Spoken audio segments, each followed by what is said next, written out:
On Overdrive this week, the MG Windsor EV Pro is changing the game in India's budget EV market with a 449-kilometer driving range, and the VLF Tennis Electric Scooter combines Italian flair with Indian sensibility. But does it deliver on more than just looks? Hello and welcome to yet another exciting episode of Overdrive. I am Soini Dutt. The MG Windsor EV Pro is shaking up the Indian budget EV space with a bigger battery, 449 kilometers of driving range, and also a battery as a service twist. Now, it certainly seems like a smart option on paper, but is it pro-worthy? Let's find out.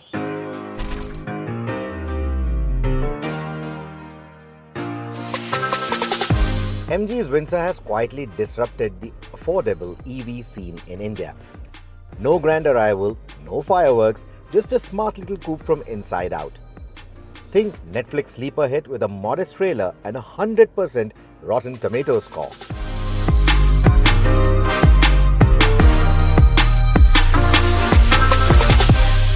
With electric vehicles, you'll get a feeling that we are no longer buying cars, we are buying gadgets. We're subscribing to features, downloading apps, and comparing battery specs like we used to compare power and torque figures. That shift was quite evident with MG's three electric vehicles, the ZS, the Comet, the Windsor. But now with the Pro variant, the car leans even harder into the gadget territory. We're talking about a bigger battery, we're talking about more tech, and arguably a sharper suit as well.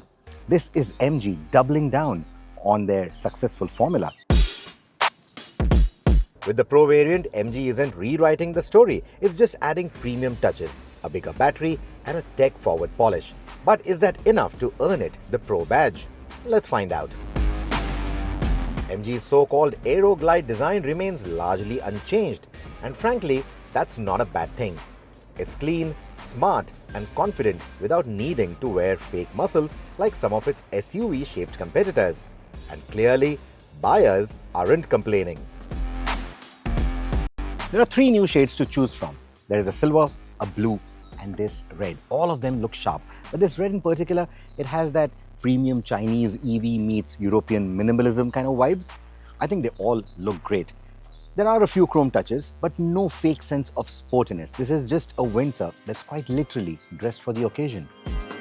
The 15-inch touchscreen still dominates the cabin, equal parts presence and fingerprint magnet. It can be distracting at night, and relying on screen-based controls often pulls your eyes off the road, even when you get used to them. A new white upholstery is exclusive to the Pro and makes the cabin feel airier, while black interiors are exclusive to the standard Windsor. The dual-tone interiors, they feel premium, they look upmarket. In terms of space, absolutely amazing knee room, plenty of headroom. You also get this massive glass pane, which doesn't open, it's not a sunroof, but it does fill up the cabin with a lot of light, so it adds to that sense of airiness. And they're promising business class seating. So like the Windsor, you get 135 degrees of recline, which is not exactly limousine territory, but on long distance journeys, it's enough to keep the rear seat occupants comfortable, let them catch a snooze while you enjoy a nice and silent drive. Now to go nitpicking. MG could have polished the Pro badge further. Rear AC vents should have been larger. Rear climate control wouldn't hurt. And the missing rear wash and wipe and the absence of rear window blinds feel like oversights in an otherwise comfort-oriented package. And the contouring of the seats isn't great for long-distance journeys, which is a downer considering the Pro eggs you to go longer now. One feature that the Windsor Pro gets is powered tailgate. But of course, not something that you can flaunt that often because most of us are shopping from our phone these days, not at a grocery store. And no one's really going to notice this in the mall parking lot. But should you use this space for luggage instead, the Windsor Pro has you covered because with the bigger battery, it also promises a longer range. So should you go road tripping with it, the car will support the intentions. Still to come on the show, the MG Windsor EV Pro gets a beefier battery and a longer range. Stay with us, you're watching Overdrive. Welcome back here with us on Overdrive. The MG Windsor EV Pro now comes with a bigger battery. It's up to 58.9 kilowatt hour from the previous 38 kilowatt hour and gives you 449 kilometers of driving range from the previous 332 kilometers of driving range. It now comes with driver assistance and advanced safety features, and also level 2 ADAS. The Windsor Pro gets a larger 52.9 kilowatt-hour prismatic battery pack, promising 449 kilometers per charge without sacrificing charging speed. The real-world numbers will of course be different unless you have mastered the art of driving like a nun. But getting between 320 to 350 kilometers shouldn't be that difficult. We did about 230 kilometers with about 40% battery still to go. So 350 kilometers on a full charge without hypermiling will certainly reduce range anxiety. It also makes it more road trip worthy and less dependent on India's still evolving charging network. MG is also doing its bit with its eHub aggregator app already crossing over 66,000 downloads, which means even non-MG users are already on board. MG's battery as a service model remains a masterstroke. Pay only Rs 12.5 lakh upfront for the car and rent the battery at Rs 4.5 per kilometer. It's a bit like buying a television at discount and then paying monthly rentals for the OTT apps.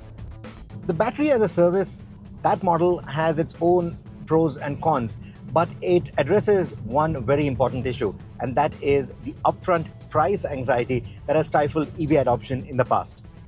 And even for those who want to go all in, 17.49 lakh rupees with the discounted registration costs that you get in many states, including Maharashtra, it's not a very big ask in my opinion, especially for an EV that gives you this kind of range, this kind of space, and this kind of tech. With a bigger battery, what's also gone up is the weight, about 93 extra kilos. And you will probably only notice it on bad roads. Like a typical EV, you can feel the weight in the belly of the car. But between the Standard and the Pro, you will not really notice that 93 kg weight difference all that much. What does remain similar is the handling. It still has plenty of vertical movement when you are driving on winding roads like these. It's something that the car and the occupants doesn't like too much. Switchbacks, winding roads, not this car's forte. The brakes, never really a complaint on the Windsor, and that continues with the Pro as well. The brakes are quite nicely calibrated. The suspension has also been calibrated for the additional weight of the battery pack, but ride quality overall still remains the same. So it still has that slight firm edge. You still feel that weight in the belly, like I mentioned, when you're on some really undulated or pothole roads. But that limousine experience that it promises, that is more to do with the kind of space that it offers. It still doesn't give you that magic carpet kind of a ride. So don't have those kind of expectations. It is very much like a typical European car where you have a slightly firmer setup. Circling back to the brakes, they also feel a little bit over-assisted now, but it's not unnerving. And that's also coming from the fact that this has a radar. It detects that there is a slow-moving vehicle in front of you or that you are in a traffic jam, etc. So it just allows you to brake that much little extra, that much little earlier to just keep things safe. So, like I said, not too unnerving, but if it's contributing to better safety, I'm all for it. The Windsor Pro debuts ADAS Level 2 with 12 features. Lane assist, emergency braking, and traffic jam assist are among them. It's subtle, not intrusive, but we did notice a mild steering jitter not present in the standard version, so it's likely to be an ADAS quirk. There are some other inconsistencies too in the way the lane keep assist works, which is typical to a camera-only ADAS system. But MG insists that the Windsor Pro gets radar tech too, nestled in the front bumper. The Level 2 ADAS functionality also helps with stop-and-go traffic, like right now. My foot is off the accelerator, not on the brakes either, and the car is doing everything. It can come to a complete halt and then again start moving the moment the vehicle in front of me starts moving. So in bumper-to-bumper traffic, you can be absolutely at ease. Even if you are a little distracted, please don't be, but even if you are a little distracted, the car will basically do the acceleration and the deceleration for you. The steering is still your lookout. But out on the highway with well-marked lane markings, it does work really well, even with its lane keep assist and all the regular suite of Level 2 ADAS features that we are now used to. So this ADAS system uses a combination of radars and a camera. So even in the rainy situation that we drove on today, it pretty much worked fine. There were a few hairy moments here and there where the lane markings were not clear, or maybe there was sort of a double marking where the old marking was for a slightly smaller lane and then they widened the road, so the lane markings changed. So in places like those, it did get a little confused. Like we've said this in the past, India isn't the best country for ADAS, but yeah, it does work pretty well, at least for adaptive cruise control, the traffic jam assist and the lane keep assist. While they've gone with a bigger battery, there is no change to the output of the electric motor. So you still get the same kind of power and torque, and it is pretty brisk. So whether you're driving on winding roads, whether you're on open highways or just ambling around in the city, the powertrain is absolutely relaxed. It never feels that it's out of breath. You can pull quick overtakes. You can drive in a relaxed manner when you want to. And it's silent, of course, because it is an EV. And the power delivery, though EVs have that instantaneous power, it doesn't feel unnerving at all. So if this is going to be your first EV, if you're migrating from a petrol or a diesel, it's not going to feel unnerving. So whether you are a new driver, an experienced driver, it will keep you entertained. If you haven't noticed, we are in Guwahati. Guwahati means good momos, and they are being prepared right now in this electric cooker. This cooker is powered by the car. Kid you not, because the Windsor Pro now gets the vehicle to load functionality, which is V2L, which means that small electric gadgets like these, microwaves, small fridges, etc., they can be powered by the car. Not just that, there's V2V function as well, vehicle to vehicle, which means if your buddy with an electric scooter or even the MG Comet runs out of juice, you can go to their help and using an adapter, charge their vehicle a little bit at AC speeds so they can at least get enough juice to get to the next charging station. I think that's pretty cool. The Windsor EV Pro is an evolutionary step, a sharp, smart upgrade that strengthens MG's EV lineup. It won't wow thrill seekers or luxury hunters, but for practical, range-conscious, tech-loving urban buyers, it hits the sweet spot.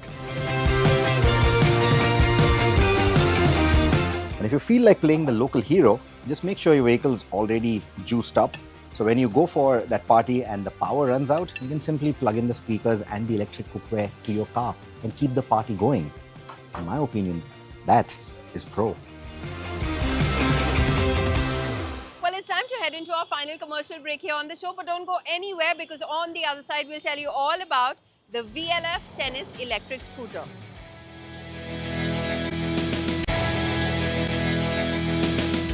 Welcome back, here with us on Overdrive. Up next, we have an electric scooter with Italian flair and Indian practicality. I am talking about the VLF Tennis, which is priced at 1.30 lakh rupees and is urban commute friendly. Now, is it all just style or is there substance to this electric scooter as well? Let's check it out.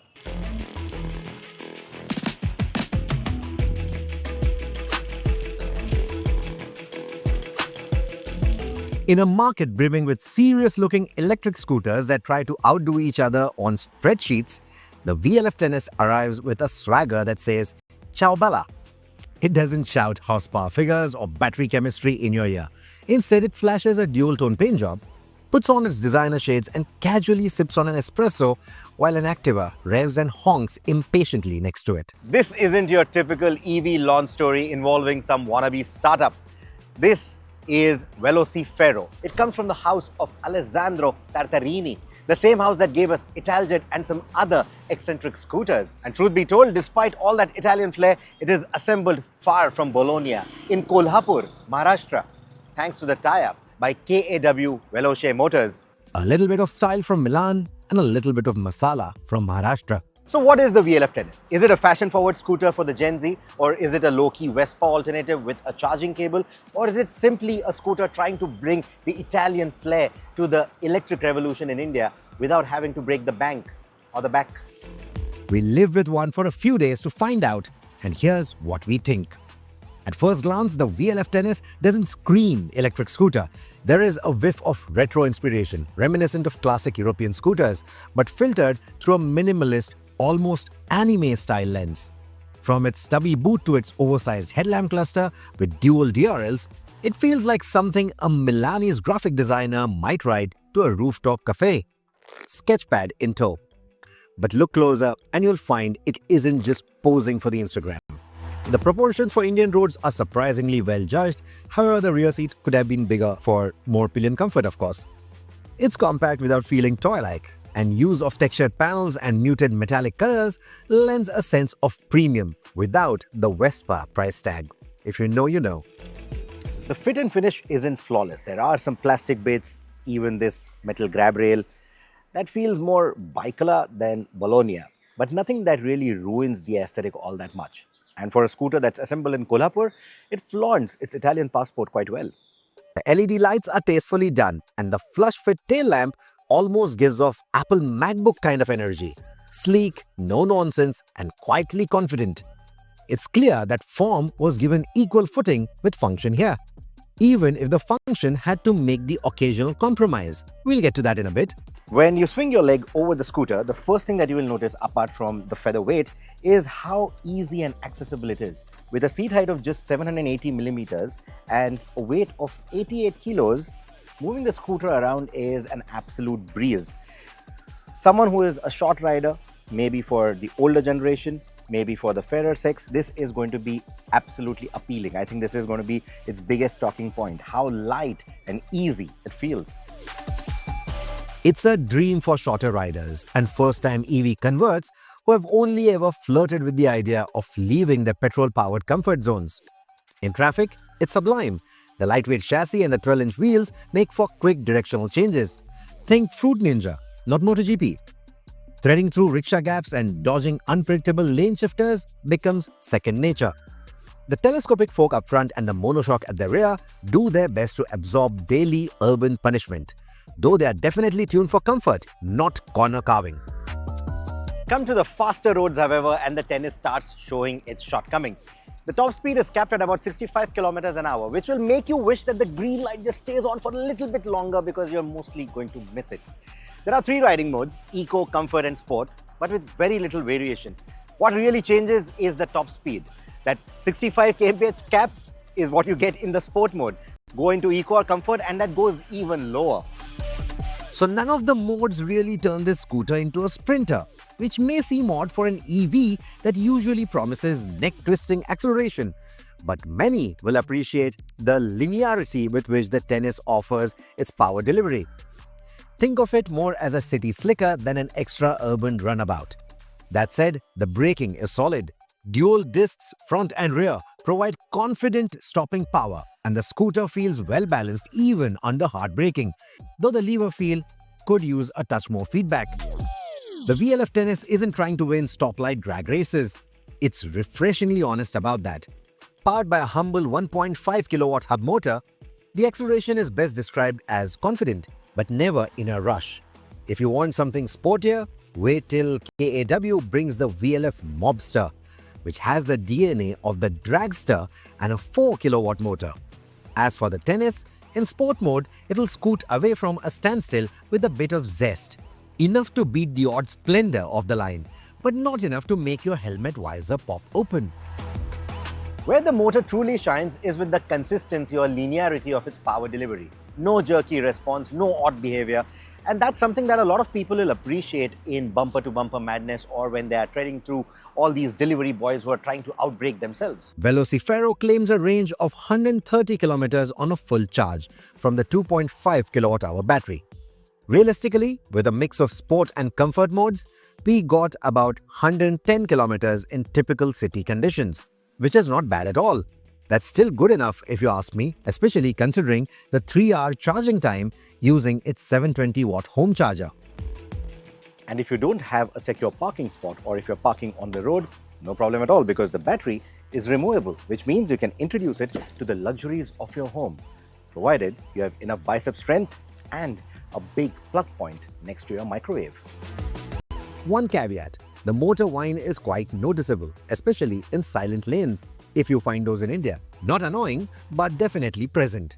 A bit like a Bluetooth speaker playing at half volume in your backpack. In true Italian fashion, the VLF Tennis arrives with a surprising number of thoughtful touches, many of which seem designed for a scooter parked in a scenic piazza rather than a jammed Andheri back road. Let's start with the dash. A crisp 5-inch TFT screen sits up front, displaying speed, range, and mode selection in a clean, easy-to-navigate layout. It's legible in most conditions, though direct sunlight at the wrong angle can turn it into a reflective mirror. useful if you need to fix your hair before a Bumble date. The switchgear feels tactile, and the riding modes, Eco, Comfort and Sport, are easy to toggle on the fly. But the real party trick is the removable battery we spoke of, which lets you charge it indoors. At 13 kilos, lugging it up a flight of stairs is more CrossFit than convenience. But if you have a secure parking spot and you have a plug point close by, you can charge it in scooter. Of course, you'll still have to leave the seat open. It's not convenient, but workable. Practicality, though, is a mixed bag. There's underseat storage, but only enough to fit a half-face helmet, and those are unsafe, so don't wear them. And that too if you haven't stashed your charger in there. There is a tiny glove box and a bag hook up front. At 1.3 lakh rupees ex-showroom, the VLF Tennis isn't exactly affordable, especially when you consider that it sits within striking distance from the more powerful, better spec local rivals like the Chetak, the Ather 450S and the TVS iQube. But that's missing the point. This scooter is not chasing any numbers. It's not trying to win any spec sheet wars. It's simply trying to bring in that Italian flair, the drama, the visual character. And that, I think, it does really well. Is the kind of scooter you would buy because you want to stand out, not blend in. Because you appreciate design, not discounts. So should you buy one though? If you're looking for maximum range or outright value, the VLF Tennis won't ace those tests. But if you are after a stylish, easygoing urban companion that turns heads and sparks conversations, this might just be your two-wheel soulmate. Well, with that, it's a wrap on this week's edition of Overdrive. But remember, you can stay in touch with the team through our various social media platforms, and you can write to us on YouTube as well. We'll see you next week. Until then, goodbye. Many thanks for watching.